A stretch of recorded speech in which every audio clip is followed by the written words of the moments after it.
아멘. 최근 우리나라 어느 대그룹 총수의 아들의 결혼식이 있었습니다. 우리나라를 대표하는 큰 그룹 회장의 아들 결혼식이니 얼마나 많은 사람들이 하객으로 와서 축하해 주었겠습니까? 이렇게 대그룹 회장 아들의 결혼식이다 보니까 오는 사람들도 다 그룹에 속한 사람들이 와서 축하해 주다 보니까 이 축하해 주러 온 하객들을 통하여서 또 하나의 이슈가 생긴 것이 있었습니다. 그것은 우리나라 S그룹 회장의 딸이 축하해 주러 하객으로 왔는데 그녀가 들었던 핸드백, 가방이 우리나라 돈으로 말하면 75만 원짜리 가방을 들고 와서 사람들이 이런 가방이 무엇인가 하면서 그녀가 그렇게 대그룹 회장의 딸임에도 불구하고 값싼 핸드백을 가지고 왔다 해서 사람들의 이목을 집중시킨 것입니다. 75만 원은 사실 싼 건 아닌데 아시는 것처럼 우리나라 최고 부자들이 들고 있는 핸드백은 수백만 원에서 수천만 원을 호가하는 그런 핸드백을 들고 다니는데 그녀가 75만 원짜리 핸드백을 들으니까 사람들이 참 사람이 좋다, 겸손하다 하면서 칭찬했다라는 것입니다. 저는 그 결혼식에서 또 그 하객으로 왔던 그분이 들었던 그 핸드백, 그것을 가지고 사람들이 환호하며 기뻐하는 것을 보면서 우리 예수님을 한번 생각해 보았습니다.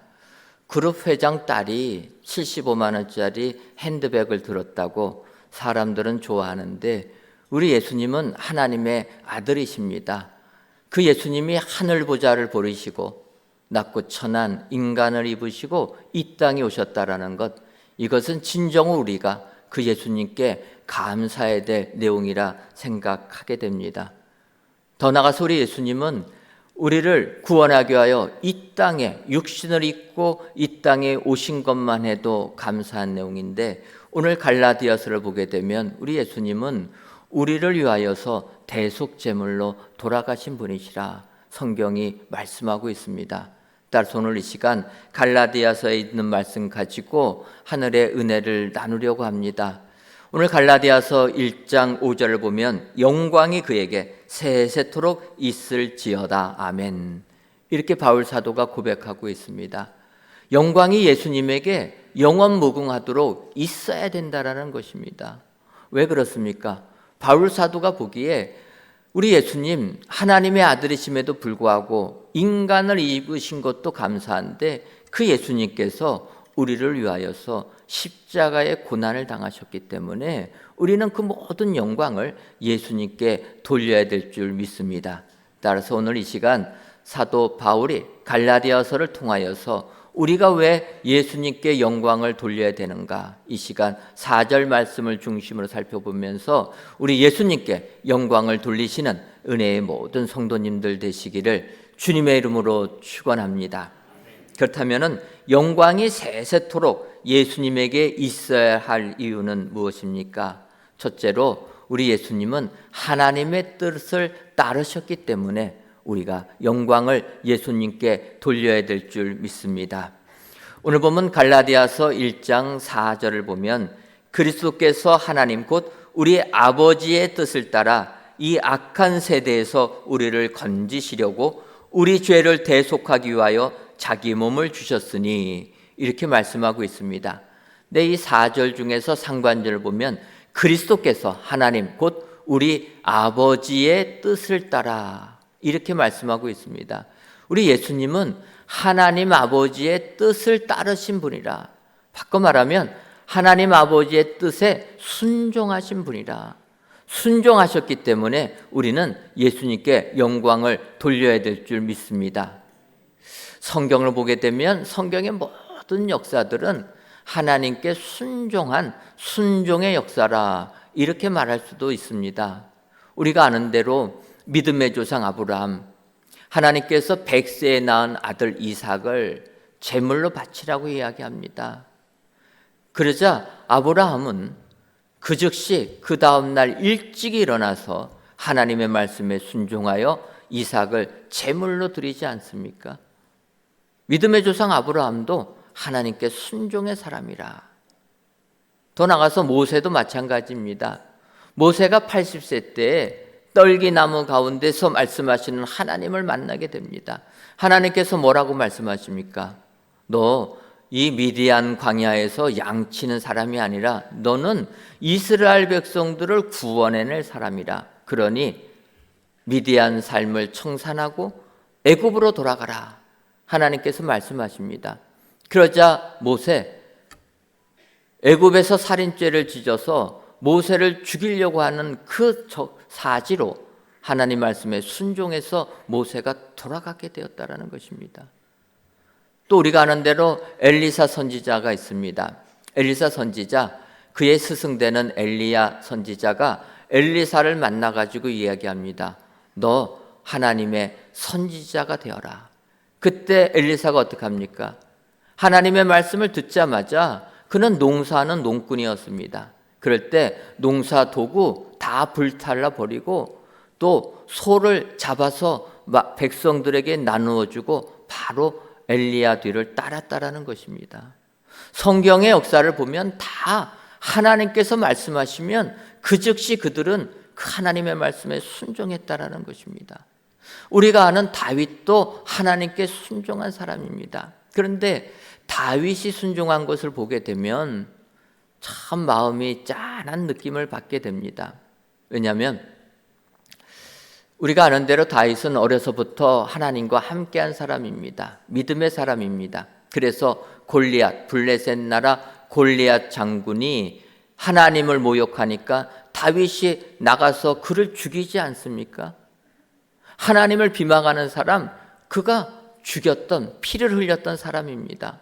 더 나가서 사울 왕이 다윗을 죽이려고 할 때 도망 다니면서 피해 다녔고 결국은 사울 왕이 죽은 다음에 이스라엘 나라의 통일 왕국의 왕이 되었다라는 것입니다. 그때 얼마나 많은 대적이 다윗에게 있었습니까? 다윗은 그 대적들을 다 물리치고 나라를 통일하고 나라를 부강하게 한 다음에 예루살렘도 함락하여서 그것을 새로운 수도로 만들고 그곳을 살았다라는 것입니다. 이렇게 다윗이 예루살렘으로 천도한 다음에 그의 왕궁에 거했을 때 다윗의 마음에는 불편함이 있었습니다. 그것은 나는 이렇게 좋은 백향목 궁전에 거하는데 하나님의 법궤는 장막에 있다라는 거예요. 그래서 다윗이 그거 하나님의 법궤가 모셔져 있는 장막을 보면서 속으로 생각합니다. 하나님이 거할 성전을 건축해야 되겠다. 다윗이 이렇게 마음을 먹었을 때 하나님께서 나단 선지자를 보내십니다. 그리고 나단 선지자를 통하여서 해주시는 말씀이 있습니다. 사무엘하 9장과 7장과 역대기상 17장에 나오는 내용입니다. 이때 하나님이 얘기합니다. 내가 언제 너한테 성전을 건축하라고 했느냐? 나는 장막에도 거하고 어느 곳에나 있는 사람이기 때문에 하늘 하나님이시기 때문에 성전을 건축하지 마라. 너의 그 마음을 내가 기뻐 여겨서 너의 가문은 영원토록 왕으로 인정하겠다. 하나님이 복 주십니다. 그래서 그 하나님의 나단 선지자를 통해서 주신 말씀은 너는 성전 건축하지 말라라는 거예요. 그래서 이제 하나님께서 다윗에게 그냥 성전을 건축하지 말라나 보다 우리는 그렇게 느낄 수가 있었는데 다윗 왕이 죽을 때 그의 아들 솔로몬에게 유언을 합니다. 유언하면서 성전을 건축하라 명하는데 그때 다윗이 하나님으로부터 나단 선지자를 통하여 받은 말씀을 이야기합니다. 그것이 역대상 22장 8절과 9절에 있는 말씀인데 여호와의 말씀이 내게 임하여 이르시되, 바꿔 말하면 나단 선지자를 통해서 하나님께서 해주신 말씀이라는 거예요. 앞에 사무엘하 7장에는 이런 내용이 없습니다. 그런데 다윗이 얘기합니다. 이르시되 너는 피를 심히 많이 흘렸고 크게 전쟁하였느니라. 너가 내 앞에서 땅에 피를 많이 흘렸은즉 내 이름을 위하여 성전을 건축하지 못하리라. 보라, 한 아들이 내게서 나리니 그는 온순한 사람이라. 내가 그로 주변 모든 대적에게서 평온을 얻게 하리라. 그의 이름을 솔로몬이라 하리니 이는 내가 그의 생전에 평안과 안일함을 이스라엘에게 줄 것임이니라. 이렇게 얘기했다라는 것입니다. 다윗이 하나님으로부터 받은 말씀은 너는 성전을 건축하면 안 되는데 건축하지 못하는 이유가 뭐냐? 너는 땅에 피를 많이 흘렸다라는 것입니다. 성전은 거룩한 성전인데 피 흘린 그 손 가지고서는 성전을 건축하지 못한다. 그래서 하나님께서는 너는 안 되고 너의 아들 솔로몬이 성전을 건축할 수 있을 것이다. 이렇게 말씀하셨다라는 것입니다. 근데 사실 이 말씀을 들은 다윗은 참 그 마음이 힘들었을 것입니다. 왜 그렇습니까? 다윗은 하나님을 잘 섬겼습니다. 하나님께서 이스라엘 왕으로 기름 부으셔서 왕으로 그 나라를 부강하게 세운 사람입니다. 그러다 보니까 전쟁을 할 수밖에 없었는데 너는 피를 흘려서 성전을 건축할 수 없다라는 거예요. 다윗이 잘못한 게 무엇이 있습니까? 어려서부터 주의 말씀에 순종해서 골리앗을 죽인 거, 많은 나라와 전쟁을 해서 이스라엘 나라를 부강하게 시킨 것밖에 없습니다. 하나님 말씀에 의하여서. 그런데 하나님께서 그 말씀에 순종한 다윗에게 너는 피를 흘려서 성전을 건축하지 못한다. 그 말을 들을 때 다윗은 참 어려웠을 거라 생각이 됩니다. 이것은 우리 지금도 마찬가지 아닙니까? 우리가 열심히 예수님 믿고 열심히 신앙생활을 하는데 생각지도 못한 어려움이 우리에게 닥칠 수 있다는 거예요. 그럴 때 우리가 얘기합니다. 하나님, 내가 이렇게 하나님을 잘 섬기는데 왜 나한테 이런 고난이 닥칩니까? 하나님이 계시면 이럴 수가 있습니까? 우리는 이렇게 질문할 수 있다는 거예요. 하지만 믿음의 사람 다윗을 보니까 하나님께서 너는 손에 피를 많이 흘렸기 때문에 성전을 건축하지 못한다 말씀하시자 그는 순종했다라는 것입니다. 여러 가지 왜 안 되냐고 하나님께 토를 달 수 있음에도 불구하고 그는 그 자리에서 순종합니다. 그리고 그의 아들에게 하나님의 그 말씀을 전해주는 거예요. 나는 피를 흘려서 못 지니 너가 대신 지어라. 그리고 다윗이 어떡합니까? 죽기 전까지 아들 솔로몬의 성전을 잘 건축할 수 있게끔 모든 재료들을 준비해 두었다라는 것입니다. 하나님이 짓지 말라고 하니까 순종하지만 최선을 다해서 성전을 지을 준비를 다 해주었다라는 거예요. 사실 솔로몬이 성전은 건축했지만 아버지가 다 한 것입니다. 그럼에도 불구하고 다윗은 내가 성전을 건축했다라는 영광 얻지 않았다라는 것입니다. 주께서 말씀하시니까 그 말씀에 그대로 순종해서 자기는 포기하는 사람이 되었다. 여러분, 다윗이 이렇게 순종한 사람이라. 오늘 성경을 보면은 예수님도 마찬가지라는 것입니다. 하나님의 말씀에 순종해서 하늘 보좌를 모르시고 낮고 천한 이 땅에 육신을 입고 우리 예수님 오셨고 더 하나님의 말씀에 순종하기 위하여서 하나님의 아들이 자기의 몸을 대신 드려 죽음을 당하셨다라는 것입니다. 우리는 이렇게 죽기까지 하나님의 말씀에 순종하신 예수님, 그 예수님께 감사와 찬송과 영광을 돌려드려야 될 줄 믿습니다. 오늘 우리 예수님 하나님의 뜻을 따라 순종하셨다 기억하시고 순종하신 예수님께 영광을 드리시는 은혜의 모든 성도님들 되시기를 주님의 이름으로 축원합니다. 다음으로 우리가 예수님께 영광을 드려야 되는 이유는 예수님은 우리를 건지시려고 하시기 때문이라 이렇게 말씀하고 있습니다. 갈라디아서 1장 4절 중반절을 보면 이 악한 세대에서 우리를 건지시려고 예수님은 우리를 건지시려고 하셨는데 이 악한 세대에서 우리를 건지시려고 하셨다라는 것입니다. 여기서 중요한 것은 예수님의 마음입니다. 예수님은 우리를 구원하시기를 원하셨다라는 거예요. 마음이 중요합니다. 여러분, 마음이 있어야지 그 다음에 일이 이루어지지 마음이 없으면 세상 일이 안 이루어진다라는 거예요. 그러니까 마음부터 먼저 있어야지 역사가 이루어지게 되는 줄 믿습니다. 예를 들어 느헤미야가 포로된 이스라엘 백성들을 이끌고 예루살렘에 귀환하여서 예루살렘 성을 재건을 합니다.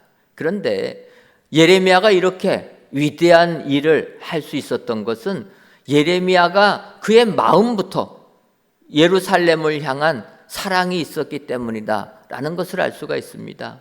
느헤미야서를 보게 되면 느헤미야가 아닥사스다 왕 때 수산궁에 거하였다 이렇게 얘기합니다. 바꿔 말하면 이스라엘 나라가 멸망당해서 식민 지배를 받고 있을 때 그 식민 지배하는 나라, 그 나라의 공무원이었다라는 것입니다. 그러면 한 나라의 공무원으로 살게 되면 그의 삶은 평안한 삶이 되지 않겠습니까?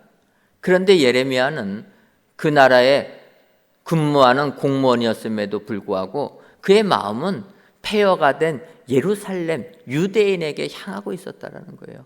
그래서 그곳에서 소식을 들으니까 예루살렘 성은 다 회폐되고 그곳에 있는 유대인들은 고생에 고생을 한다라는 이야기를 느헤미야가 듣게 됩니다. 자기는 여기서 먹고 잘 살고 있는데 유대인들은 예루살렘에서 죽도록 고생한다는 얘기를 들으니까 느헤미야는 견디지를 못합니다. 그래서 하나님께 기도를 시작합니다. 하나님, 이 백성들 불쌍히 여겨주셔서 다시금 예루살렘 성을 재건하게 하옵소서. 느헤미야가 기도를 시작합니다. 그리고 나니까 성경을 보면 느헤미야가 술 맡은 관원이 되었다 이야기합니다. 술 맡은 관원이라는 것은 그 당시는 임금이 가장 신뢰하는 사람이 임금에게 음식을 제공하는 사람입니다. 그러니까 한순간에 포로된 느헤미야였지만 그 왕이 신뢰하는 자리까지 올라가게 되었다는 거예요.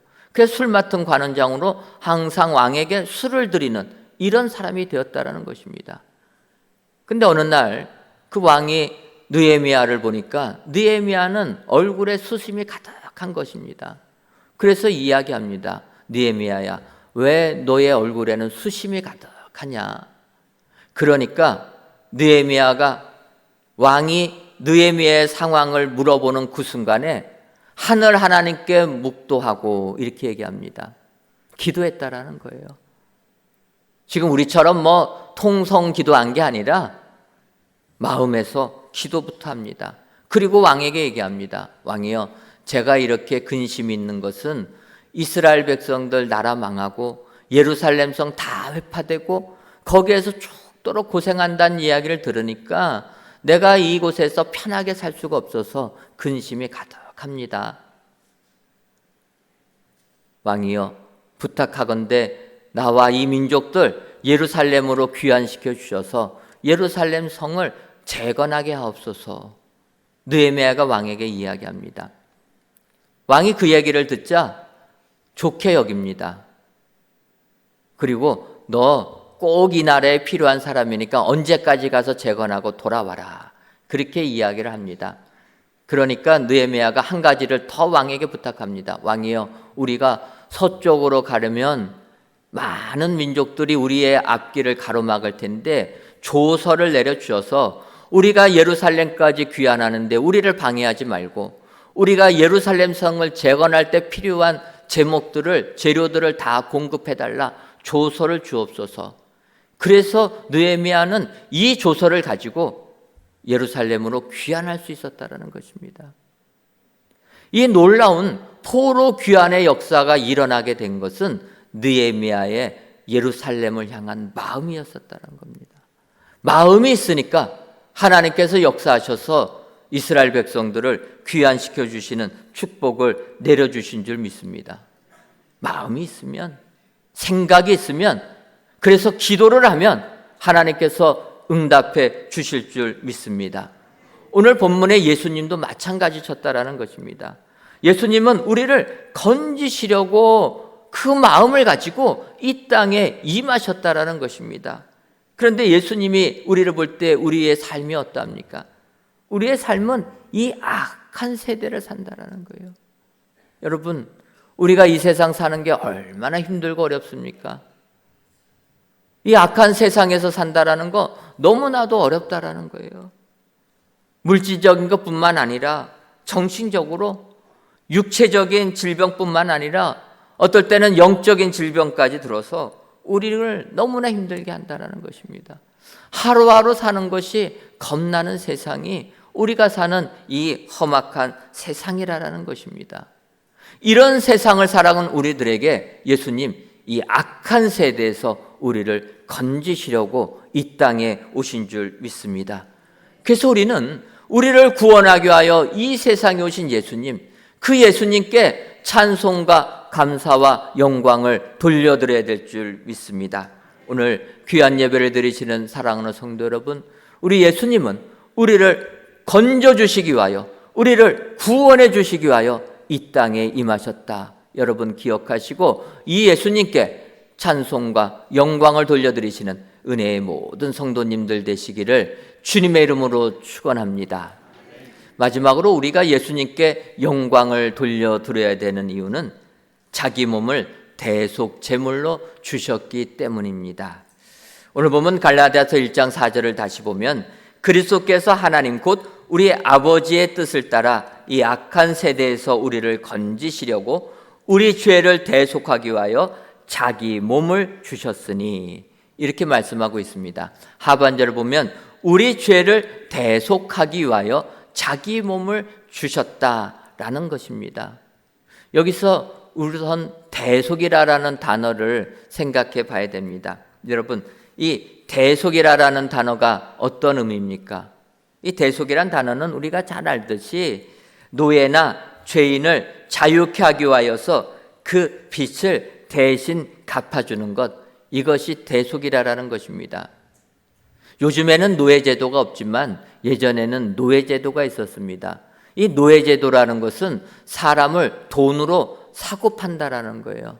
그랬을 때 어느 노예를 자유인으로 만들어 주려면 그 노예가 있는 그 값을 줘야지만 그 노예를 풀어줄 수 있다라는 것입니다. 그래서 이 대속이라는 단어가 나오게 됩니다. 그래서 비슷한 말로 속전이란 말, 속량이란 말, 이런 말들이 같이 나오게 됩니다. 그러니까 예수님께서는 우리를 구원해 주시기 위하여서 대속제물로 자기 몸을 들이셨다라는 것입니다. 그러니까 우리의 죄값을 예수님의 그 몸값으로 치러주셨다. 이 대속의 은혜는 그래서 우리가 너무나 하나님께 감사해야 될 줄 믿습니다. 왜냐하면 우리의 몸값이 얼마만큼입니까? 우리의 몸값은 예수님의 몸값이라는 거예요. 여러분, 예수님의 몸값을 계산할 수 있겠습니까?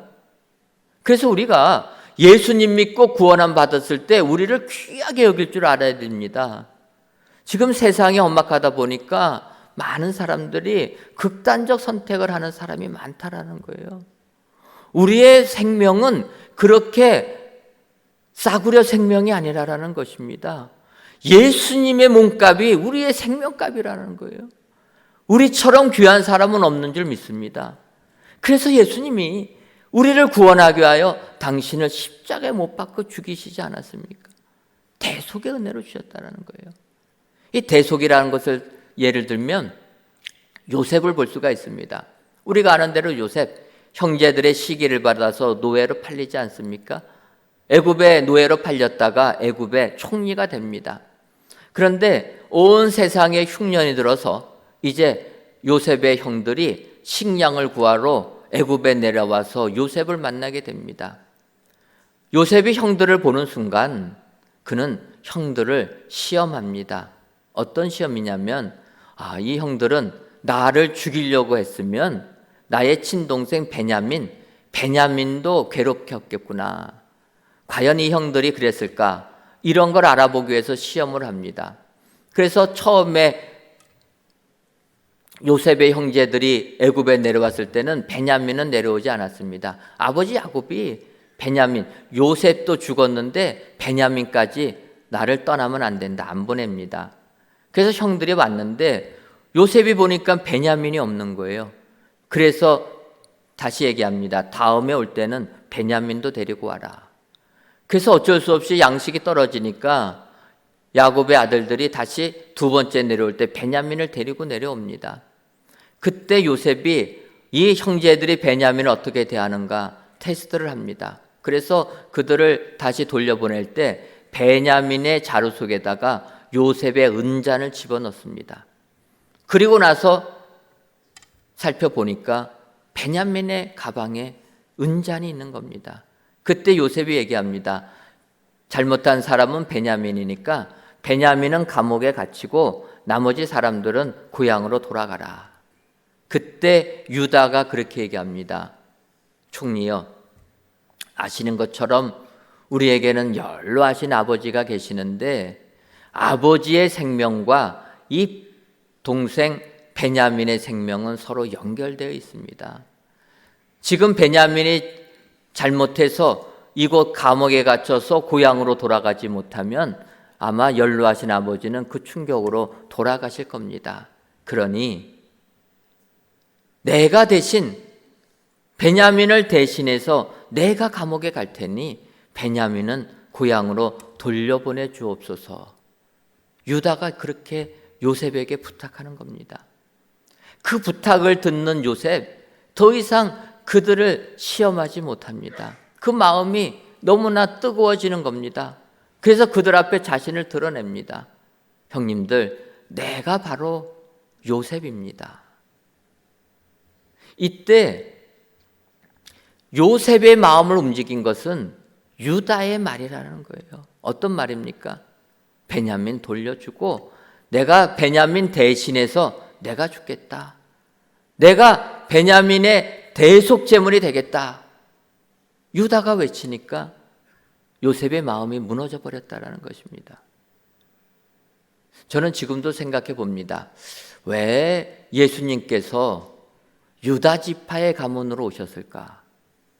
예수님은 유다 지파의 가문으로 이 땅의 왕으로 오셨습니다. 그런데 성경을 보면 유다는 별로 그렇게 뛰어난 인물이 아닙니다. 야곱의 12아들을 보게 되면은 요셉이 더 뛰어나지 않습니까?